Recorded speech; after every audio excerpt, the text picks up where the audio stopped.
Now, I see a lot of people saying that Robert Sanchez should be benched because of that mistake that he made, right? And that Philip Jorgensen should start in the next game for Chelsea ahead of Robert Sanchez.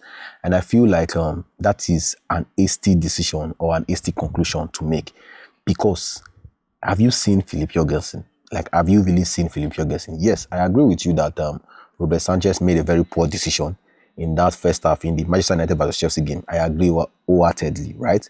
Robert Sanchez should have allowed Mbeumo to score. I mean, it is better to be one goal down at 6 minutes than to be one man down at 6 minutes, right? I agree that was a very bad decision. But if you are going to use one bad decision to decide that Robert Sanchez should go to the bench, then it seems like you have learned nothing from Philip Jorgensen. Because remember when Robert Sanchez was injured, was he injured or sick? But he was not fit to play last season, right? And Philip Jorgensen was the one that was manning the goalpost for Chelsea. Remember what was happening in games. Remember that even you Chelsea fans, we were begging that Robert Sanchez should come back from injury, because the kind of disaster class Philip Jorgensen was given that last season was poor. And the current Robert Sanchez is better than last season's version of Robert Sanchez. This season version of Robert Sanchez is better than last season version of Robert Sanchez.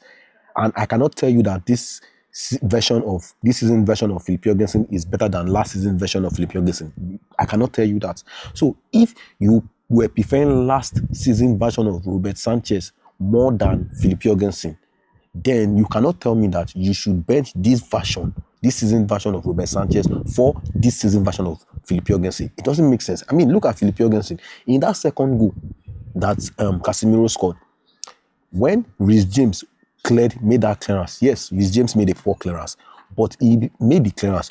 Do you know that if it was Robert Sanchez would have stepped out and claimed that ball? But what did Philip Jorgensen do? Philip Jorgensen just stood. He was watching the ball. That is the goalkeeper you are saying that we should start in the next game.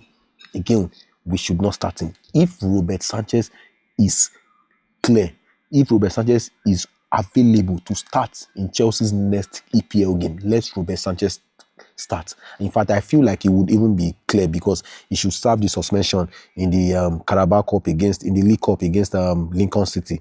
So I feel like Robert Sanchez should start. So again, I understand that a lot of us have a lot of reservation about Robert Sanchez and all, but the honest truth is Robert Sanchez remains the best goalkeeper at Chelsea, and one bad decision against Manchester United in the 6th minute is not going to change that.